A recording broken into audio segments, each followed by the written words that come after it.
View কিংবা viral এই শব্দটা না আমার কোথাও একটু মনে হয় নেগেটিভ শব্দ। ভাইরাল বলে কিছু হয় না, সব ক্যামেরা ভয়ের না। আমরা অডিয়েন্সকে বোঝাতে পেরেছি, সক্ষম হয়েছি যে চিত্ত মিডিয়ার ক্যামেরা আপনার জন্য ক্ষতিকর কিছু না এবং ভয়ের না, এবং তারা সবাই জানে যে এই ক্যামেরার যে ফুটেজ সেটি হচ্ছে কখনোই খারাপ কিছু করবে না এবং জনগণের কোনো ক্ষতির কারণ হবে না। এর আগে একটা কন্টেন্টের কথা স্মরণ করি, আমি জমির টপ সয়েলের গুরুত্ব বোঝাতে গিয়ে একটা প্রোগ্রাম করতে গিয়েছিলাম এবং সেখানে একজন রাজনৈতিক নেতা টপ সয়েলগুলো কাটছিলেন লোকজন দিয়ে। তো সেটা যখন আমরা ক্যামেরায় ধারণ করতে গেলাম, তো আমি খুব ভয় পেয়ে গেছি যে হয়তোবা ওনারা বাজেভাবে আমাদেরকে আক্রমণ করতে পারে বা খারাপ বলতে পারে। বাট উনি রাগান্বিত হয়ে আসলেন 4-5 জন সাথে করে নিয়ে, তারপর আমাদেরকে দেখে বললেন যে ও আচ্ছা চিত্ত মিডিয়া, ঠিক আছে আপনারা নেন, ফুটেজ নেন। মানে ওনার কথাও ধারণা ছিল যে আমাকে ওরা কোনোভাবে আক্রমণ করবে না বা ওরা ক্ষতিকর কেউ না। যদিও আমি ওনাকে বোঝালাম যে আপনি টপ সেল যে কাটছেন এটা ক্ষতিকর এবং জমির উর্বরতা নষ্ট করার পেছনে টপ সেল করাটা দায়ী, কারণ টপ সেল হচ্ছে জমির প্রাণ।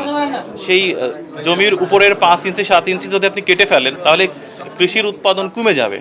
টপ সয়েলটা হচ্ছে মাটির প্রাণ। তো সেটি নিয়ে প্রোগ্রাম করতে গিয়েছিলাম, তারপরেও আমরা কোনো বাজে ঘটনার সাক্ষী হইনি, কারণ তাদের মনে হয়েছিল যে চিত্ত মিডিয়ার ক্যামেরা ভয়ের না এবং সেটি স্বস্তিদায়ক। দেখেন আমার মনে হয় কি যে আসলে ভিউ কিংবা ভাইরাল এই শব্দটা না আমার কোথাও একটু মনে হয় নেগেটিভ শব্দ। ভাইরাল বলে কিছু হয় না। যখন এই ক্যামেরা ছিল না, এত ফোন ছিল না, ইন্টারনেট ছিল না, তখনও কিন্তু অনেক কিছু ভাইরাল হয়েছে। এই ধরুন খনার বচন কিংবা বিভিন্ন ধরনের যে উপকথা বা রূপকথা, এগুলো ভাইরাল হয়েছে কিভাবে? মানুষের মনের মধ্যে থেকেছে বলেই। সো আমার মনে হয় কি যে আসলে ভাইরাল কোনো টপিক হয় না, বরং ভাইরাল শব্দটা কিছুটা হলেও নেগেটিভ। ভাইরালে চিন্তা করে অনেক সময় আমাদের সাথে যেটি যায় না বা আমাদের রুচির সাথে যেটি সামঞ্জস্যপূর্ণ না সেটিও তুলে ধরা হয়।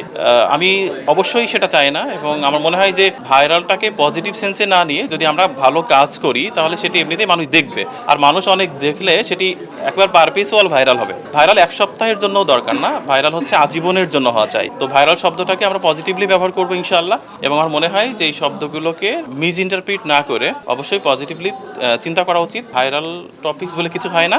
একটা ভালো কাজ করলে সেটা এমনিতেই দীর্ঘদিন মানুষের মনে থাকে, হৃদয়ে থাকে, তখন সেটি ভাইরাল বলেই পরিগণিত হয়।